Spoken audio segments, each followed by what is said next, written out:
युवा लेखक कैलाश मांजू बिश्नोई का प्रथम उपन्यास यूपीएससी वाला लव कलेक्टर साहिबा कर्मशिला इन दिनों सुर्खियों में है और इस उपन्यास की हजारों प्रतियां बिक चुकी हैं।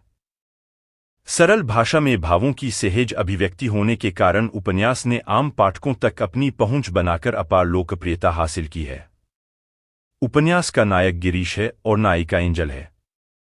दोनों एक असाध्य लक्ष्य को साधने में प्रयासरत है। उपन्यास का नायक केवल यूपीएससी अभ्यर्थी भर नहीं है, बल्कि एक उम्दा लेखक होने के साथ आदर्श व मिलनसार व्यक्तित्व का धनी भी है और देश के प्रतिष्ठित समाचार पत्रों में अपनी लेखनी का लोहा मनवा चुका है। नायक गिरीश का एक प्रतिष्ठित समाचार पत्र में प्रकाशित लेख पढ़कर नायिका एंजल उससे संपर्क साधती है और रफ्ता रफ्ता उनके मध्य की बातचीत मुलाकात के बाद प्रेम की पराकाष्ठा तक पहुंचती है। लेखक ने उपन्यास में नायिका के नाम एंजल को चरितार्थ करते हुए उसके रूपयौवन का खुले मन से जो वर्णन किया है वह अतिशयोक्तिपूर्ण तो है, लेकिन प्रेमी की नजरों से देखने पर वाजिब जान पड़ता है। उपन्यास का नायक युवा गिरीश दैहिक वासना से भरा तो नहीं है, लेकिन प्रेम का स्पर्श पाने की इच्छा अवश्य रखता है। इसे उम्र का दोष कहना गलत नहीं होगा।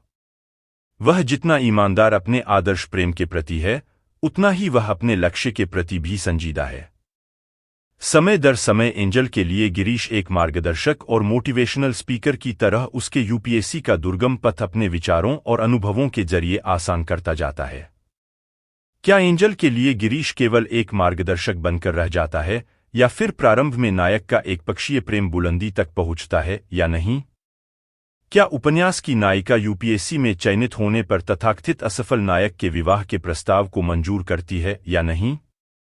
उपन्यास सिर्फ प्रेम का वृत्तांत नहीं है, बल्कि यूपीएससी परीक्षा क्या है। इस परीक्षा की तैयारी के दौरान उम्मीदवार क्या गलतियां करते हैं और उनसे कैसे बचा जाना चाहिए। क्या कोचिंग में पैसा बर्बाद होता है या उससे परिणाम मिलता है? परीक्षा की तैयारी में घंटे मायने रखते हैं या गुणवत्ता?